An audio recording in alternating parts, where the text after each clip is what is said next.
we have. I'm going to open an SW, which is Shaker White base, tray base 9.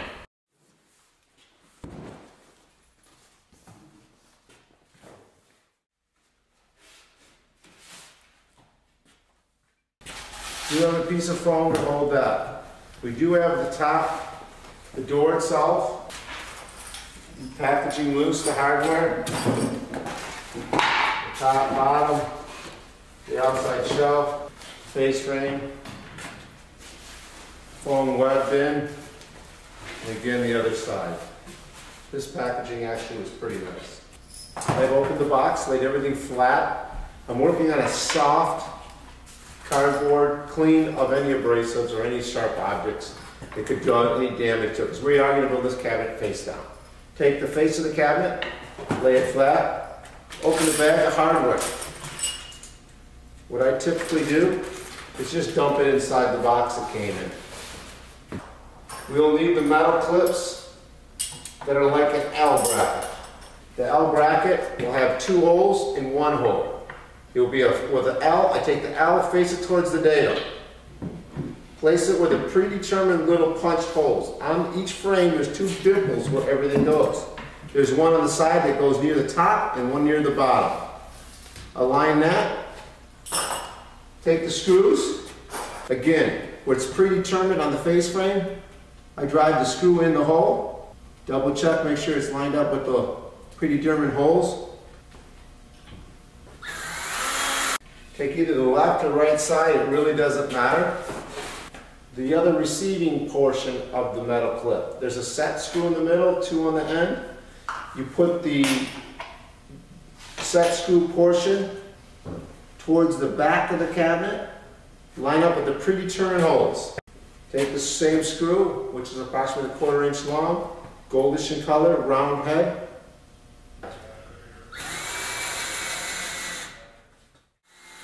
There's one near the top, there's one near the bottom. And there is a toe kick piece. Again, the same process. It's predetermined, where it's pre-punched, line both of those up. The set screw goes towards the back of the cabinet.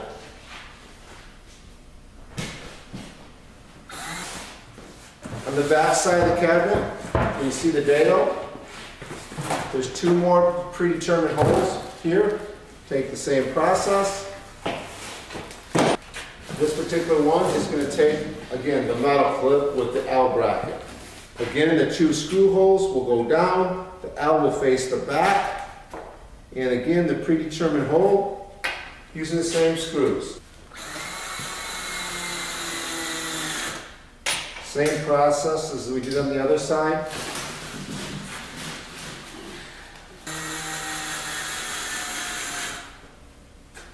Okay, I'm going to start with the face frame again. Face frame, you're going to face it down again. Make sure it's a clean area you set it on, because we will need to turn it. We recommend that you use a wood glue. The blue label typically means it's a wood glue. You need to put about an 1/8 of an inch spread across that. On this particular one, there is no drawers. This is a base cabinet. I put it on the sides, and then where the bottom receives, where the bottom of the cabinet. You take that. Take the side. In my particular case, I'm going to start with the one. Again, all of our interiors are neutral. You see it's a UV finish. It's basically scratch resistance and it'll take any abuse. Again, the white is the matching the outside, that's on the outside. I put the clips facing in. Put the first clip in, align the top from what I can here, and firmly push down, make sure it's seated in the bottom, move to the top, slide it in. It's even with the top, even with the bottom. The 2 dados are lined up. Again, I spin that, do the same process again. Face this, seat this on the top piece, where it receives the L bracket, push it in, seat it in. It is seated at the top on both sides. At this time, the 9 is the toughest one to do. It's going to take the same 2 screws. I'm not going to use a cordless screwdriver, I'm just going to use a hand screwdriver. Again, make sure the tops are flush with the face frame. We got to put the 1 set screw in. I use the 1/4 inch screw, the gold one. Receive where the 1 L bracket was. Screw it in. The set thing. Again, the same process for the next one. Put that set screw in. The hole. Screw that in, that'll firmly attach that, and it locks those together. The glue itself will do most of the work. On a tray base, it's a little tough to get a full-size screwdriver or a cordless screwdriver in. So what I typically do, the full screwdriver is too big and the cordless. Unless you have an angled screwdriver, I just use a smaller screwdriver that will fit in the notch. Again, we need to put a set screw. This time I'm going to put the bottom in. I look to see the smoothest surface up because otherwise we'll be facing the floor at all times. I got this, the one side's better than the other. Typically I would glue as well, all the way up, all the way down. Put an 1/8 inch glue. All the glue gives us is a little bit of holding strength. Slide that in, the dado, and it'll seat into the face frame of the door. At this time I take the back. On the back there's going to be two areas that are prepped for at the top brackets that we've already set. These two brackets will intersect with these two brackets. This dado will accept the bottom shelf. We'll take that, face the hole towards the inside.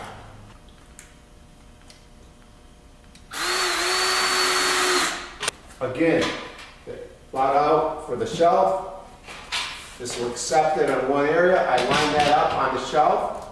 Take that in that area. Seat it in the same spot. To accept at the top and bottom. Line up the brackets, the L brackets. Slide those in each one. Give it a tap on each side. Again, you might have to use a mallet. I take a rubber mallet, put some force, tap that in.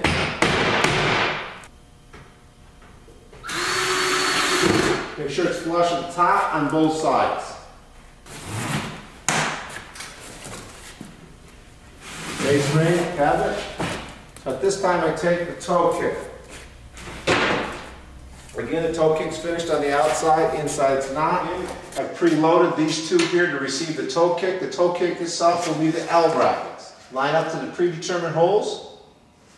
Take the screws.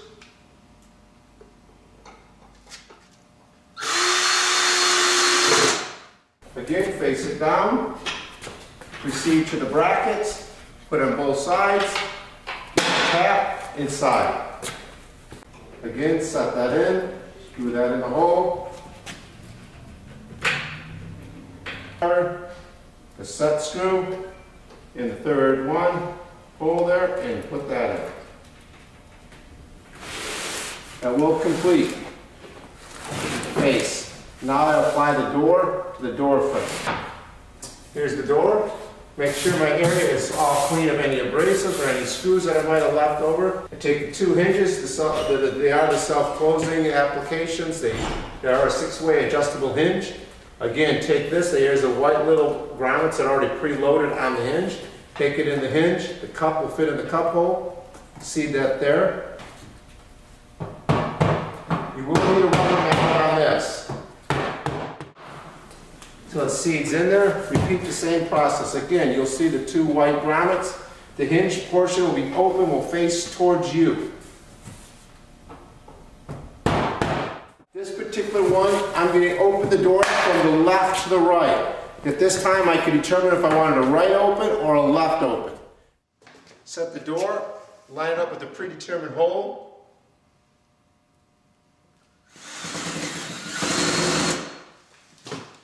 Again, on the base 9s, it's tough because they're so small for a cordless. Unless you have an angled screw gun, I have to use a hand screwdriver to do the last. Also come with corner angle blocks. I'm going to put this on at this time. Start with the corner. This will hold. This is just to give added strength to the cabinet.